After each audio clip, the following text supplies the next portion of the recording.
iOS apps बनाते time एक बड़ा सवाल अक्सर आता है दिमाग में कि भाई यूजर का डेटा या ऐप की सेटिंग्स वगैरह इनको स्टोर कहाँ करें। ऑप्शंस तो कई सारे हैं और सही वाला चुनना, ऐप की परफॉर्मेंस, उसकी सिक्योरिटी, इन सब के लिए बहुत जरूरी हो जाता है। हाँ बिल्कुल, ये एक कॉमन कंफ्यूजन पॉइंट है डेवलपर्स के लिए। आज हमारे पास कुछ नोट्स हैं, कुछ डॉक्यूमेंट्स हैं जो iOS डेटा स्टोरेज के अलग अलग तरीकों पर फोकस करते हैं, जैसे यूजर डिफॉल्ट्स हैं, की चेन है, फिर कोर डेटा, SQLite और Realm भी है। हाँ, तो आज हम इन्हीं सब में थोड़ा गहराई से उतरेंगे, समझने की कोशिश करेंगे कि कौन सा कब इस्तेमाल करना है, क्यों करना है और कैसे। बिल्कुल, देखिए हर तरीके की अपनी एक जगह है, अपनी ताकत है और हाँ कुछ कमजोरियां भी हैं। हमारा मकसद यही है कि इन सोर्सेस से वो मेन पॉइंट्स निकालें जो डेवलपर्स को सही फैसला लेने में हेल्प करें। तो शुरू करें सबसे शायद आसान वाले से। हाँ, आप यूजर डिफॉल्ट्स की बात कर रहे हैं ना, है ना? सुनने में तो बड़ा सीधा सा लगता है, एक की दी, एक वैल्यू स्टोर कर ली, सिंपल। एग्जैक्टली। और ये छोटी मोटी चीजों के लिए एकदम परफेक्ट है। सोचिए जैसे ऐप की थीम, डार्क मोड या लाइट मोड, या फिर यूजर ने फॉन्ट साइज क्या चुना है, या बस ये याद रखना कि यूजर ने वो वेलकम स्क्रीन देख ली है या नहीं, है ना? ये सब छोटी नॉन सेंसिटिव जानकारी है। अच्छा। यूजर डिफॉल्ट्स इसे एक प्लेलिस्ट फाइल में, मतलब प्रॉपर्टी लिस्ट फाइल में सेव कर देता है, जो ऐप के सैंडबॉक्स के अंदर ही रहती है। और ऐप बंद करके खोलने पर भी ये डेटा रहता है, मतलब परसिस्ट करता है। हाँ, बिल्कुल परसिस्ट करता है। लेकिन यहाँ एक बहुत जरूरी बात है जिसका ध्यान रखना चाहिए। वो क्या? ये सेंसिटिव डेटा के लिए बिल्कुल भी सिक्योर नहीं है, मतलब पासवर्ड्स, API टोकन्स, ऐसी कोई भी चीज। अच्छा, तो मतलब इसमें पासवर्ड्स नहीं रखने चाहिए? नहीं, बिल्कुल नहीं। ये एनक्रिप्टेड नहीं होता डिफॉल्ट में। अगर किसी को डिवाइस का एक्सेस मिल गया या बैकअप का, तो वो इसे आसानी से पढ़ सकता है। ओह, तो फिर सेंसिटिव चीजों के लिए क्या है? आपने कहा था एक अलग जगह है। हाँ, उसके लिए है की चेन। हमारे स्रोतों में इसे एक सुरक्षित किले जैसा बताया गया है और वो काफी हद तक सही भी है। की चेन? हाँ, सुना है इसके बारे में। ये एप्पल ने खास तौर पर सेंसिटिव जानकारी जैसे पासवर्ड्स, ऑथेंटिकेशन टोकन्स, सर्टिफिकेट्स, इनको सेफली स्टोर करने के लिए ही डिजाइन किया है। इसमें डेटा ऑटोमेटिकली एनक्रिप्ट होता है और iOS खुद इसकी सिक्योरिटी मैनेज करता है, डिवाइस का पासकोड या फिर फेस ID, टच ID वगैरह यूज करके। और आपने कहा था कि ये ऐप डिलीट करने पर भी रह सकता है? यूजर डिफॉल्ट्स का डेटा तो चला जाता है। हाँ, ये एक बड़ा फर्क है। हाँ, ये एक बड़ा फर्क है। की चेन आइटम्स ऐप डिलीट और रीइंस्टॉल करने के बाद भी बने रह सकते हैं जब तक कि उन्हें हटाया ना जाए। कभी कभी ये बहुत काम आता है। तो ये क्लियर हो गया। छोटी मोटी नॉन सेंसिटिव सेटिंग्स के लिए यूजर डेटा और पासवर्ड्स, टोकन्स जैसी जरूरी सेंसिटिव चीजों के लिए की चेन। लेकिन मान लीजिए हमें काफी सारा डेटा स्टोर करना है, या फिर डेटा के बीच में काफी कॉम्प्लेक्स रिलेशनशिप्स हैं, जैसे यूजर्स और उनके ऑर्डर्स, तब क्या? क्योंकि आपने कहा यूजर डेटा में ज्यादा डेटा डालना ठीक नहीं है। बिल्कुल सही। यूजर डेटा में अगर आप बड़ा डेटा जैसे कोई लंबी जेसन स्ट्रिंग या इमेज डेटा डालने की कोशिश करेंगे तो ऐप का लॉन्च टाइम बढ़ सकता है, रीड राइट स्लो हो सकता है, मेमोरी भी ज्यादा इस्तेमाल होगी और हाँ, डेटा करप्ट होने का रिस्क भी बढ़ जाता है। तो बड़े और कॉम्प्लेक्स डेटा के लिए क्या ऑप्शंस हैं? हमारे पास कोर डेटा, SQLite और Realm में है ना? हाँ, जब डेटा स्ट्रक्चर्ड हो, बड़ा हो या उसमें आपस में रिश्ते हों, तब इन तीनों की तरफ देखना पड़ता है। इनमें क्या बेसिक फर्क है? सुनने में तो तीनों डेटाबेस जैसे लगते हैं। है तो तीनों डेटा स्टोर करने के ही तरीके, पर इनका स्टाइल, इनकी क्षमताएं वो अलग अलग हैं। कोर डेटा से शुरू करते हैं। ये एप्पल का अपना फ्रेमवर्क है और ये सिर्फ एक डेटाबेस नहीं है, ये उससे ज्यादा है। ये एक ऑब्जेक्ट ग्राफ मैनेजमेंट सिस्टम है। ऑब्जेक्ट ग्राफ मैनेजमेंट सिस्टम, इसका क्या मतलब हुआ? मतलब आप SQL क्वेरीज नहीं लिखते इसमें? हाँ, आप सीधे SQL के साथ काम नहीं करते, आप ऑब्जेक्ट्स के साथ डील करते हैं। जैसे आप अपने स्विफ्ट कोड में क्लासेस या स्ट्रक्ट्स बनाते हैं, मान लीजिए एक यूजर क्लास बनाएं जिसमें नेम और ईमेल प्रॉपर्टीज हैं। कोड डेटा आपको इन्हीं ऑब्जेक्ट्स को डायरेक्ट स्टोर करने और वापस लाने की सुविधा देता है। आपको खुद से टेबल की रॉ को ऑब्जेक्ट में बदलने का झंझट नहीं करना पड़ता। अच्छा, तो ये ऑब्जेक्ट ओरिएंटेड तरीके से काम करता है। बिल्कुल। और ये कॉम्प्लेक्स डेटा मॉडल्स और उनके बीच के रिलेशनशिप्स, जैसे एक यूजर के कई सारे पोस्ट हो सकते हैं या एक प्रोडक्ट कई कैटेगरीज में हो सकता है, इनको हैंडल करने में काफी पावरफुल है। इसमें चेंज ट्रैकिंग, अंडू रीडू जैसी फंक्शनैलिटी भी बिल्ट इन मिल जाती है। ये तो काफी हैंडी लगता है, खासकर जब डेटा काफी इंटरलिंक्ड हो। लेकिन क्या इसमें कोई चैलेंज भी है, कुछ मुश्किल? हाँ, कोर डेटा का लर्निंग कर्व थोड़ा सा स्टीप हो सकता है। मतलब शुरुआत में इसे समझना थोड़ा मुश्किल लग सकता है। इसके अपने कुछ कॉन्सेप्ट्स हैं, जैसे managed object context, persistent store coordinator, managed object model, ये सब समझना पड़ता है। वो स्टैक वाले कंपोनेंट्स। हाँ, वही। और क्योंकि ये एप्पल का फ्रेमवर्क है, तो ये सिर्फ एप्पल प्लेटफॉर्म्स मतलब iOS, macOS, watchOS इन्हीं पर चलता है। और परफॉर्मेंस का क्या? परफॉर्मेंस अच्छी मिल सकती है, लेकिन उसके लिए से सही से इस्तेमाल करना जरूरी है। कभी कभी ऑप्टिमाइजेशन में थोड़ा एफर्ट लगता है। एक कॉन्सेप्ट है फॉल्टिंग, उसे समझना जरूरी है। फॉल्टिंग, ये क्या होता है? फॉल्टिंग बेसिकली कोर डेटा का एक तरीका है मेमोरी बचाने का। जब आप डेटा फेच करते हैं, मान लीजिए हजारों रिकॉर्ड्स, तो कोर डेटा उन सभी ऑब्जेक्ट्स का पूरा डेटा एक साथ मेमोरी में लोड नहीं करता। वो पहले सिर्फ एक तरह के प्लेस होल्डर ऑब्जेक्ट्स देता है, जिन्हें फॉल्ट कहते हैं। ये बहुत हल्के होते हैं। अच्छा। फिर जब आप एक्चुअली किसी ऑब्जेक्ट की कोई प्रॉपर्टी एक्सेस करते हैं, जैसे यूजर का नाम चाहिए, तभी कोर डेटा उसका पूरा डेटा डिस्क से लोड करके लाता है। इसको कहते हैं फॉल्ट फायर्स। ओ स्मार्ट, मतलब लेजी लोडिंग जैसा कुछ। हाँ, बिल्कुल। इससे ऐप बड़े डेटा सेट्स के साथ भी काफी रिस्पॉन्सिव रहता है और मेमोरी कम यूज होती है। ठीक है, समझ गया। तो कोर डेटा हुआ एप्पल का अपना ऑब्जेक्ट ओरिएंटेड तरीका, रिलेशनशिप्स के लिए बढ़िया है पर थोड़ा सीखने वाला, और सिर्फ एप्पल इकोसिस्टम के लिए। जी। अब आते हैं SQLite पर। मैंने सुना है ये तो बहुत पुराना, टाइम टेस्टेड और भरोसेमंद ऑप्शन है। बिल्कुल, SQLite इंडस्ट्री स्टैंडर्ड जैसा है। ये एक light weight, file based relational database engine है। सबसे अच्छी बात, ये लगभग हर प्लेटफॉर्म पर चलता है। iOS, एंड्रॉयड, वेब, डेस्कटॉप, सब जगह। और iOS में तो ये बिल्ट इन आता ही है, मतलब अलग से कुछ इंस्टॉल करने की जरूरत नहीं।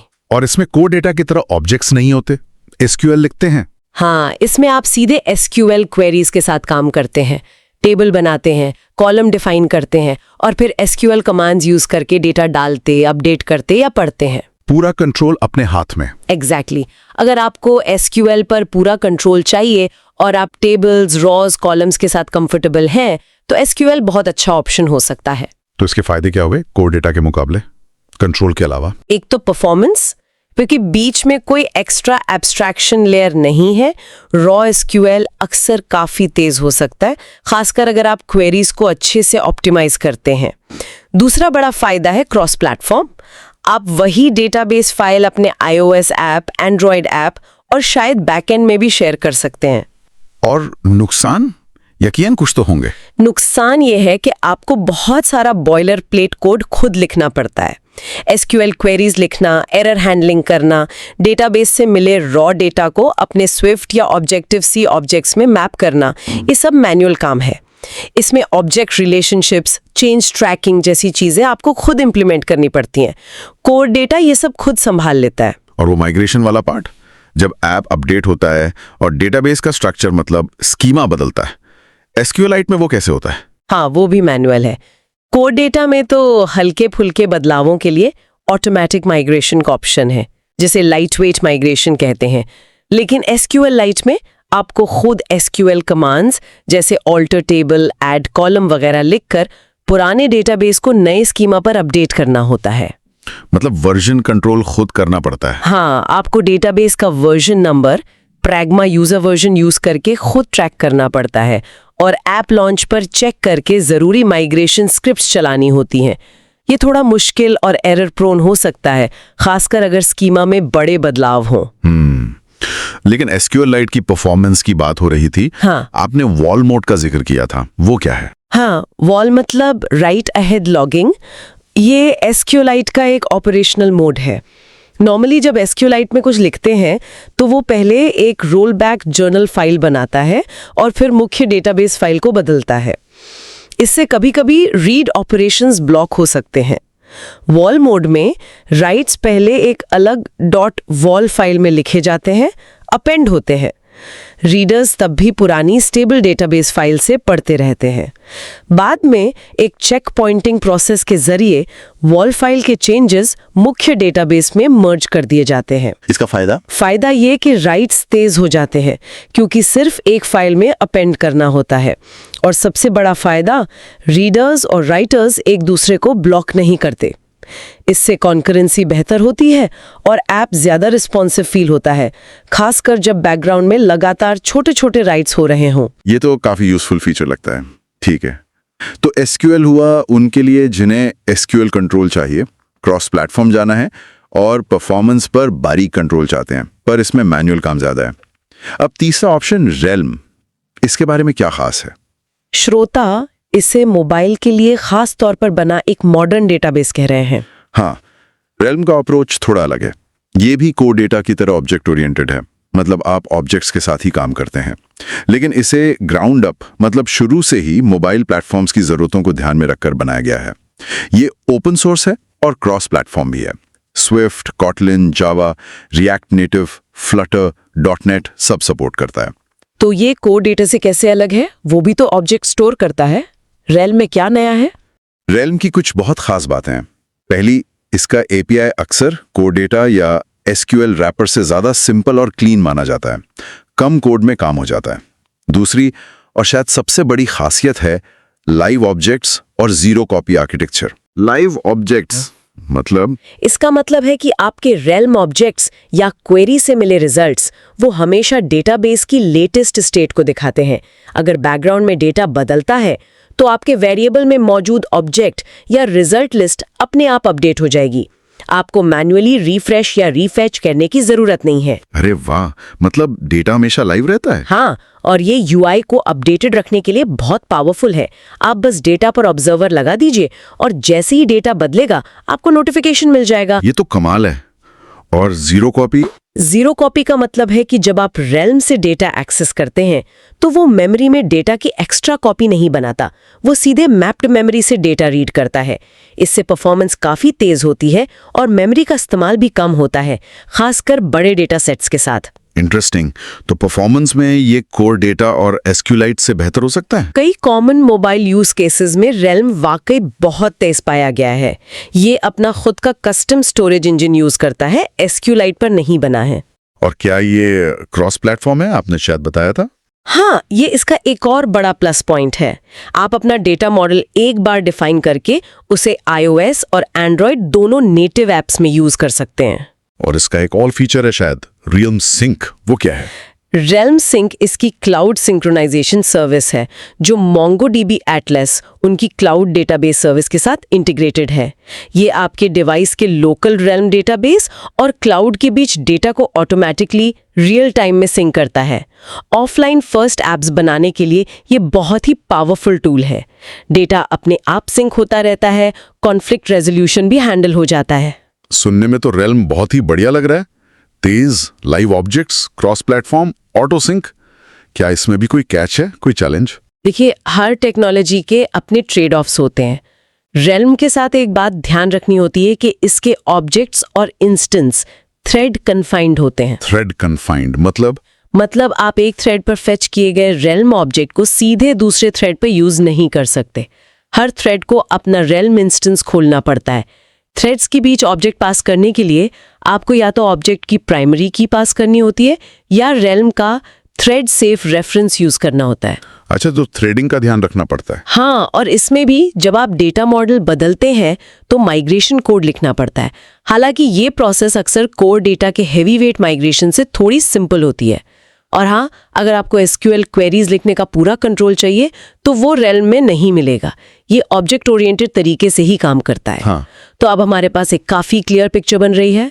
यूजर डिफॉल्ट्स, छोटी मोटी सेटिंग्स, फ्लैग्स, प्रेफरेंसेस के लिए सिंपल पर सिक्योर नहीं। Sensitive data, password, token, keys के लिए secure, encrypted. Complex object model, relationships, Apple ecosystem में डीप इंटीग्रेशन चाहिए तो लर्निंग कर्व है।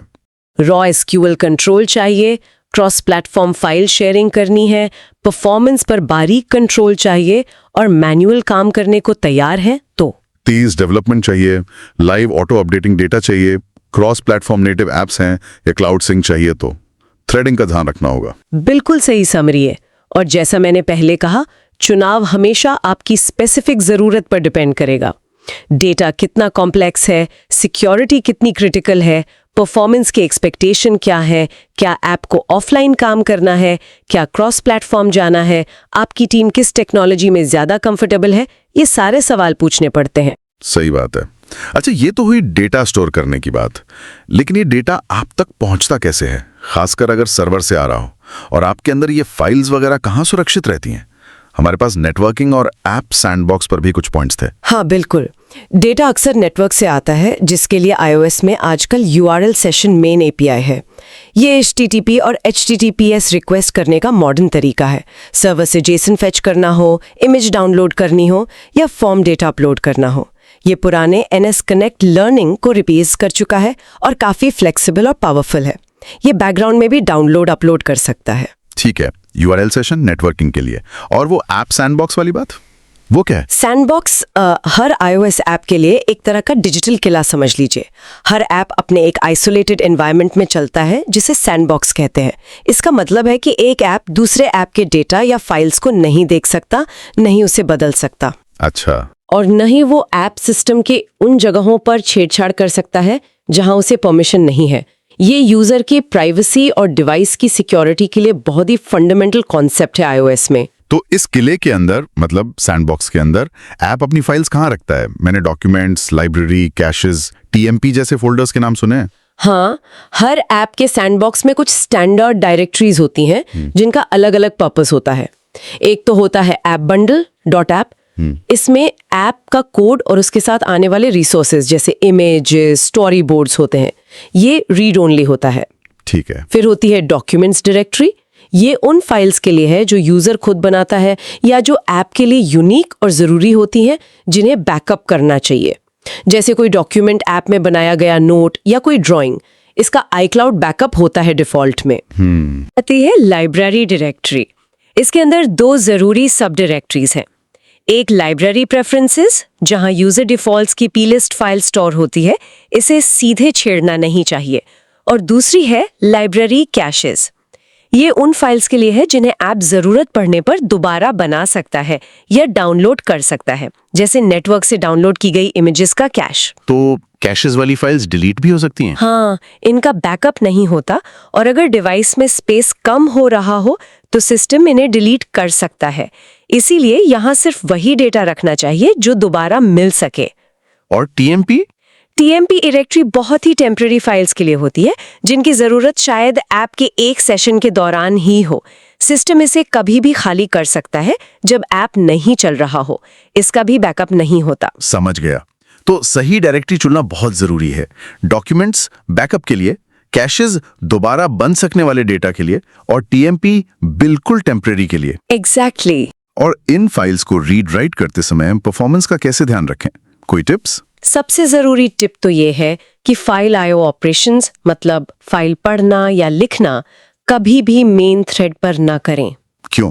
क्योंकि डिस्क IO धीमा हो सकता है, खासकर बड़ी फाइल्स के साथ। अगर आप इसे मेन थ्रेड पर करेंगे तो आपका UI फ्रीज हो सकता है, ऐप अनरिस्पॉन्सिव लगेगा। हमेशा बैकग्राउंड थ्रेड, GCD या एसिंक अवेट यूज करके करें। Okay, background threads. और कुछ? हाँ, अगर बड़ी फाइल्स के साथ काम कर रहे हैं तो पूरी फाइल को एक साथ मेमोरी में लोड करने से बचें। उसे छोटे छोटे चंक्स में पढ़ें या लिखें। फाइल हैंडल या इनस्ट्रीम आउटस्ट्रीम इसके लिए अच्छे रहते हैं।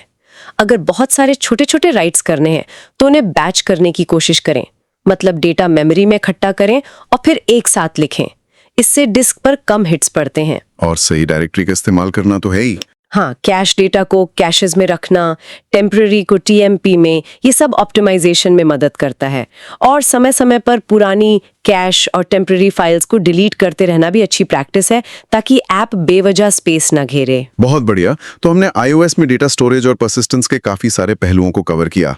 यूजर डिफॉल्ट से लेकर रैम तक, कीचेन की सिक्योरिटी से लेकर फाइल सिस्टम और सैंडबॉक्स तक। हाँ, और मेरे ख्याल से जो सबसे बड़ी सीख है वो ये कि कोई एक one size fits all solution नहीं है। आपको अपने डेटा के नेचर को समझना होगा, वो कितना सेंसिटिव है, कितना बड़ा है, कितना कॉम्प्लेक्स है, उसे कितनी तेजी से एक्सेस करना है, क्या उसे सिंक करने की जरूरत है। इन सब सवालों के जवाब के आधार पर ही आप यूजर डिफॉल्ट्स, कीचेन, कोडेटा, SQLite या रेल्म या शायद इनके किसी कॉम्बिनेशन को चुन सकते हैं। बिल्कुल, काम के लिए सही टूल चुनना यही असली स्किल है। और जाते जाते एक सवाल मन में आता है सोचने के लिए, जैसे जैसे एप्स और डेटा और भी ज्यादा कॉम्प्लेक्स होते जा रहे हैं, क्या आपको लगता है कि भविष्य में कोई एक बिल्कुल नया स्टोरेज पैराडाइम या टेक्नोलॉजी उभर के आएगी जो इन सब की बेस्ट चीजों को कंबाइन कर दे? या फिर डेवलपर की कला हमेशा इसी में रहेगी कि वो इन मौजूदा पावरफुल टूल्स में से सही मिक्स एंड मैच कैसे चुनता है अपनी स्पेसिफिक प्रॉब्लम को सॉल्व करने के लिए? ये बहुत इंटरेस्टिंग सवाल है। टेक्नोलॉजी तो हमेशा इवॉल्व होती है, तो कुछ नया आ भी सकता है। लेकिन हाँ, अभी के लिए तो इन अलग अलग टूल्स को समझना और उनका सही इस्तेमाल करना ही डेवलपर की क्राफ्ट का एक बड़ा हिस्सा है।